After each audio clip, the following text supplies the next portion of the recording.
Jr. title fight.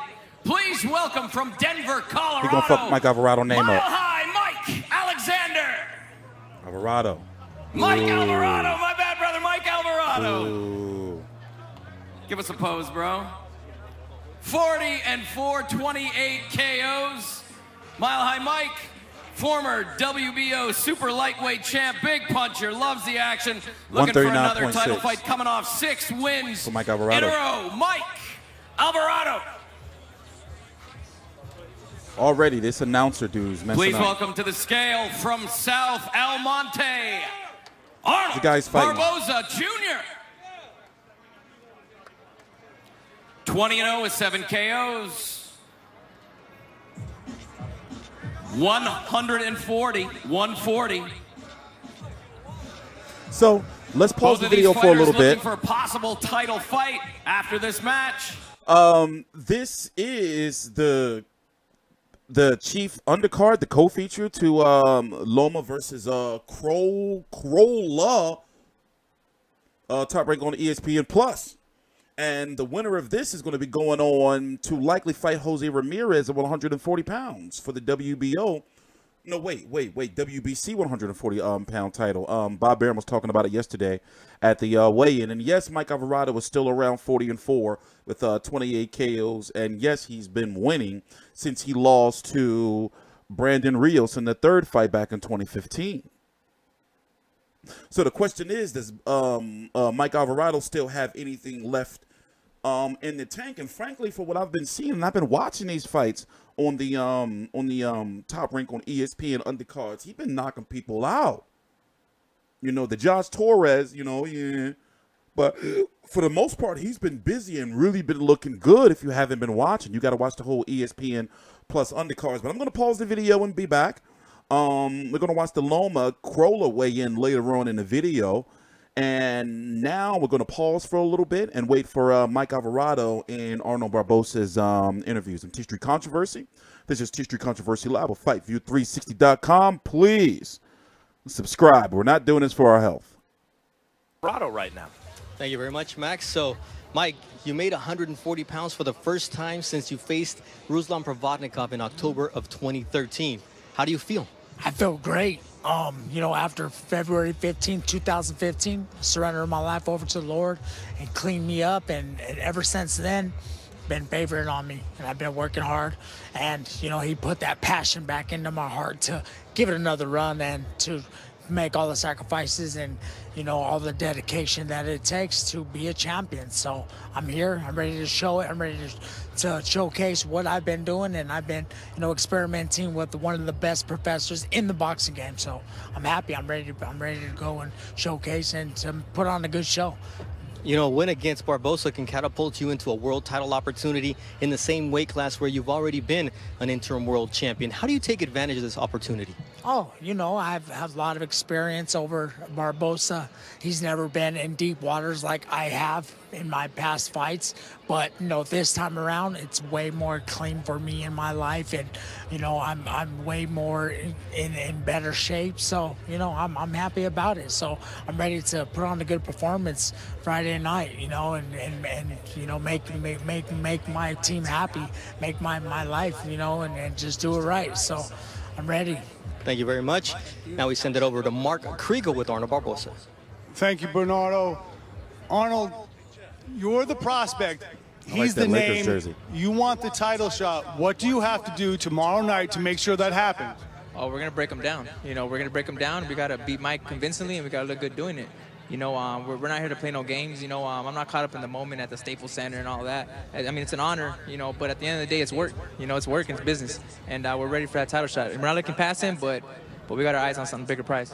You say you're not caught up in the moment, but obviously you're from L.A. You're the home team here. This is the night you've been asking for. Does it feel like I've seen him fight many times before. You know what? It's better than what I expected. You know, and tomorrow, you know, I know when the lights are on, the fight's on, it's gonna be even better than that, and I expected from that. You know, so we're excited. You know, we're excited, we're hungry, and we're here. There you go, Max. So, Andre, we were looking at... All right, let me see what he got to say. Made a lot about the fact that when he is dedicated, he's another fighter. He was on the losing end of a classic modern action brawl against Brandon Rios. Yeah, and then remember, Mike Alvarado was in that war with Juan Manuel Marquez. That was Marquez's last fight, correct? Yeah, I believe that was Marquez's last fight. You know, his just knee, man, that knee gave out on him. But, or was it his elbow? It was his knee, right? But Mike Alvarado, you know, I'm not even going to, I can't mess with it and show you those highlights. But over the last few years, once again, as I was saying earlier in the video, he's been doing really, really good on those top rank undercards, yo. And Arnold Barboza, even though I remember him, and I've been seeing him fight on these top rank undercards, for the life of me, for example, and I cover all these cards. I'm going to show you what cards he's been fighting on. He fought on the Gilberto Ramirez Jesse Hart 2 card. Yeah, I covered that card. Watched him fight. What was the other one? He fought on the Ray Beltran, Jose Pedraza, mostly getting the ESPN Plus treatment. But now, you know, he is one of those fringe contenders that Top Rank has been brewing for quite some time now. And he's going up against a veteran who's at the end of, you know, well, the twilight of his title run and career, being 38 years old. You know? And for him to look that good, weighing in at 140 pounds. Remember, he just weighed in at 140. Mike Alvarado. So you can't tell me he's not focused. I'm looking forward to the fight. So we're going to pause right here, be back, wait for the Loma weigh-in. We're going to talk about that, talk about the ticket sales. This is a TstreeT Controversy. This is TstreeT Controversy Live. Please subscribe. Up next, Gilberto I'm Ramirez. tripping. Zurdo I forgot all about this fight. Got a belt moving up to try the I forgot all about this fight. Against My bad, Karpency, Zurdo. a guy who's made a career out of taking fights on short notice. Upset Chad Dawson. Knocked down Alexander Vojtich, who's now the lineal champ. Is a little bit of a spoiler and at least a good test, at least a good first test. I don't know about that. Heavyweight Tommy guys. Karpency. But as usual, and this is the case on this card, we have an A side and a B side. Let's start with. Okay, well, I'm going to talk about it. Unfortunately, you're going to have to watch the ESPN telecast to hear Max and all those guys talk. But basically, Gilberto Ramirez is testing the waters at 175 pounds, taking on Tommy Karpency. If he wins, there's big talk now, as in the last couple of days, of him versus Callum Smith at 168 to unify those WBO, well, to unify that WBA Super World and WBC Diamond and WBO title that Gilberto Ramirez has. So it's good that he did hang on to that title, because now he may be able to get that big fight he's been always wanting. So from what I've been hearing, you know, and reading Top Rank, Bob Arum would let Gilberto Ramirez fight Callum Smith over in the UK on Sky Sports pay-per-view, but as long as ESPN has the rights here in the States, likely ESPN Plus, or they may do, you know, a midday card on ESPN if the time, you know, if they can find, you know, the time to do it, you know. But right now, he should make easy work with Tommy Karpency, but, you know, he's just, once again, testing the waters at 175 pounds, you know, because he does have options with either Vojtich, Artur Beterbiev, or, you know, even Sergey Kovalev, Anthony Yard winner.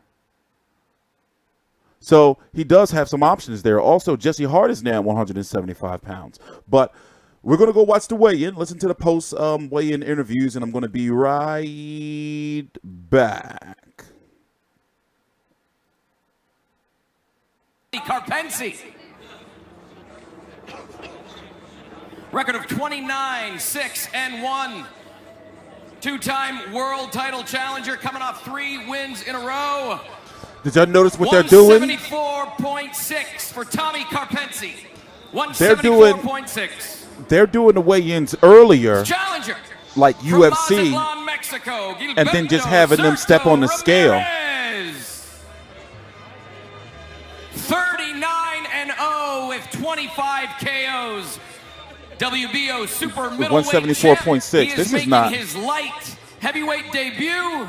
Man, 174.6. Because look, 174.6. you don't see Ramirez. Because look, you don't see nobody from the commission or anything up there looking at the scale. So it means that they did the weigh-ins in the back. This is some new cosmetic shit they doing. I'm guessing, you know, because they don't want no fighters' dicks or anything falling out during the weigh-in where they got to get up there naked and everything. But still, man, the tradition, fans are not going to like this. This is not UFC, mixed martial arts. You know, they want to see the actual weigh-in. Let's see, though. Let's see if any other fans pick up on it. You know, so we're going to pause again and listen to the interviews from both fighters. Also, take note that Billy Joe Saunders is going to be taking on Shefat Isufi for the WBO interim title. And the winner of, depending on what Callum Smith and Gilberto Ramirez does, if Gilberto Ramirez wins tomorrow, Billy Joe Saunders, the winner of Gilberto Ramirez, in a perfect world, the winner of Gilberto Ramirez, Callum Smith, will be ordered to fight the winner of Billy Joe Saunders and Shefat Isufi. Also, Billy Joe Saunders and Shefat Isufi is supposed to be on, that's May the 18th, correct? On ESPN Plus, it should be because of the Frank Warren BT Sport Bob Burnham deal. But let's listen to the interviews. I'm going to be right back. The video's running a little long, but we're good. Describe the feeling of making 174.6 and not having to melt down to 168. It's a happy moment because I think the hard opponent is the scale, and then I feel really comfortable in 175, and happy too because tomorrow is the day for the fight. Now you have a new team, a new weight class. Julian Chua is now your trainer. What does he bring to the table? He brings to the table the best performance of Zurdo Ramirez, because we've been training a lot for this opponent, and we've been doing different things in the training camp, and then everybody will see a new Zurdo Ramirez. Thank you very much, Gilberto. We send it over to Mark Krigo, who's with Tommy Karpency. Thank you, Bernardo. Tommy, you got a big name on a big stage tomorrow. You're 33. What does this fight mean to you in your career at this point? Right now, it's the most important fight of my life, just like every other previous fight I have. I look at the task at hand in front of me. I don't look past it, and we'll try to take care of business tomorrow night. You know, you've been at 175 for a long time. He's coming up. You fought great names at that weight. Convince me you can pull this upset tomorrow night. I'm going to do my best to pull an upset. In my eyes, it won't be an upset to outsiders looking in. Maybe it is, but guys on my resume are just as equal or better than he's fought, and we'll see what happens. You know, I'm going to do my best to test him and pull one off. Max, fellas, back to you. So there you heard from the underdog Karpency with a lot on the line in this fight. Yeah, we're going to see. So that's, you know, the 168-pound division. And if he doesn't, you know, fight Callum Smith, expect for him to fight the winner of, expect for him to fight Volsdik. That's supposed to be the plan, right? And Jesse Hart's put the fight Eliezer Alvarez. And yeah, it's kind of an unofficial tournament going on between Volsdik, Eliezer Alvarez, Jesse Hart, who's now at 175, Sergey Kovalev, Anthony Yard, Archibald Biev is fighting very soon over on ESPN. In fact, they booked him the same night as Canelo versus Jacobs over on the Zone. Crazy, right?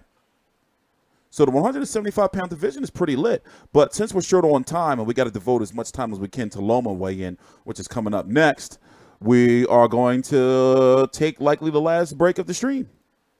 Well, second to last break. We'll be right back. If he has the experience to be able to, you know, maneuver and have, you know, Ramirez be able to just guide him. I don't see Tommy Karpency beating Ramirez. Sure we'll be back. You know, he's going to be all right. Trust him. When he's at his point where it's one thing. Here, I'm going to let y'all listen to this. This is important. A regular fighter, but if your stated goal is to be the best fighter who ever lived, is it a good enough excuse that you're a mere 5 pounds above your ideal fighting weight that you're not devastating guys? Because after all, we're comparing Lomachenko to Terrence Listen to Crawford right now. Tim Bradley. Yeah, but he's giving up a lot of advantages. You know, height, size, reach. You know, Lomachenko has very short arms. But Tim, that comes with the territory. I get it. I understand that. But he's getting outside, so he's going for the top guys out there. It's like he was at 126. Top guys wouldn't face him at 126. 130. Top guys didn't want to face him. You know, Gervonta Davis haven't faced him yet. Now, 135. If you get the belts and you get the accolades for going up, you get the critique. You know, these two guys fought as amateurs. They fought each other as amateurs. Tough fight. Andre won. That's a tough fight. Back to Mark Chinook. Welcome back once again. It is time now to weigh in our main event, WBO, WBA Look at Bob looking cool. On the line. Let's bring out the challenger. Please welcome from Manchester, England, Anthony $1 Million Crolla.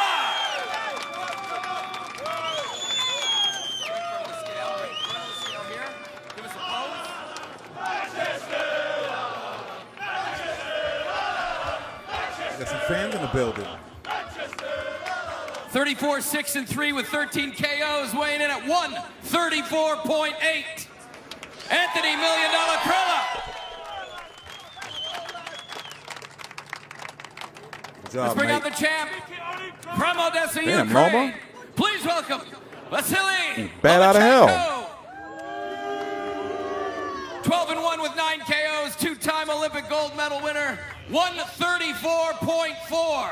134.4. You're bad out of hell. Face off. Oh, Loma's scared. Look, Loma's scared. All right, guys, look. Crolla is a credible world-class fighter, but he is a literal 100-to-1 underdog. Look how big because he Lomachenko is just considered an otherworldly talent. Way. Is he a 100-to-1 underdog in your mind? 100-to-1, Jesus Christ. Now, here's the thing. Obviously, they both weigh in, you know, the same tonight, you know, in the weigh-in, but Crolla's going to be a lot more bigger than Loma in there, man. You know, 5'7" to 5'8.5", 65.5-inch reach to 67. You know, Crolla favors in both categories. You know, now I understand why the fight had to happen. I understand it was short on time because I didn't want this video to be 20 minutes long, even though we did cover all 3 weigh-ins. Crolla is the WBA mandatory, and Richard Comey, the unification fight that Loma wanted to fight, Comey got injured. So therefore, you have to fight the WBA mandatory. WBC is Mikey Garcia. We're waiting on what he wants to do because but rest assured that PBC and that side want to hold on to that belt the best way they can. But number 1 in line is Luke Campbell, Matchroom Eddie Hearn, the zone fighter, or definitely Matchroom fighter. And then you have Devin Haney, you know, who's number 3. Zaire Abdullayev, I forget how to pronounce his name, who fought Hank Lundy's number 2. I talked to Eddie Hearn and Devin Haney, and they really want to make Luke Campbell versus Devin Haney for the WBC title. So we're waiting for the Lomachenko interview and the Crolla interview. And Crolla said throughout the week, he knows what he has to do. You know, he knows he can't go out there and box Loma. You hear they saying he's a fucking 100-to-1 underdog. But we got to take another break, the last one, you know, and then we got to go listen to Loma. We'll be right back. Something as you moved up? Nah, I was a little bit older, still had a lot left in the tank, still had my legs, but I had to modify my game. Right. I'm facing a different anatomy, guys. The reason I bring it up is because take advantage of being the natural lightweight against Vasyl Lomachenko. I've got to try and make my size count. Height, reach, you know, got much longer reach. But I've said it before, winning this fight is going to be much more than being the bigger guy. I've got to be smart with it. I've got to use my size well. Now, why is this the right place, right time, and right opponent to pull off a huge upset? Listen, I'm the best prepared I've ever been in my life. So the timing's perfect for me. Would Loma rather have another opponent in a super fight? Yeah, he probably would. Do I believe he's underestimated me? I'm not so sure. He's got a very professional team around him. But if he has, you know, I've prepared the best I possibly can, and fight night I'll be giving it absolutely everything I can to pull off this upset, and I really believe I can do. Appreciate your time. We send that over to Mark with Lomachenko. Oh, Thank shit. you, Bernardo. Vasyl, get me. When I visited with you at camp some weeks ago, you admitted you had a hard time getting motivated for a guy who doesn't have any belts. As we get closer to the fight, do you still feel like Loma's that? English has gotten better. Of course. It's smug, though. Me motivated, for me, motivation, it's my goal, it's my dream. I want to unificate for all titles. That's why I prepare very hard and very seriously for all my opponents. Even for a guy with no belts? Of course. He's mandatory. That's why I prepare very serious. Listen, last time we saw you, your right shoulder was not in good shape. It's been surgically repaired. Where is that now? And can we expect to see you throw that right hook? You know, now I'm healthy 100%. So tomorrow I will try show all my skill and try show best my style. There you go, Max. Back to you. Thanks, Mark, and we wrap up from downtown. Closer to the fight. All right. So, video ran longer than I expected because we covered 3 weigh-ins instead of the 2 as I thought we would, because I completely forgot about the Gilberto Ramirez. But we're going to be here tomorrow night. We're going to be doing a stream likely tomorrow in the daytime, and we're going to be talking about all this stuff. Also, visit our merch stores right down below in the description box. I'm talking about it loosely now, but a lot of things are changing, especially May 1st. So I'm just gearing up. That's why you're seeing me, you're seeing me now do something that I haven't really done before in covering 3 weigh-ins in one video instead of doing 3 different videos like I would normally do. You know, we got to make room for more content. I'm TstreeT Controversy. This is TstreeT Controversy Live. Please subscribe.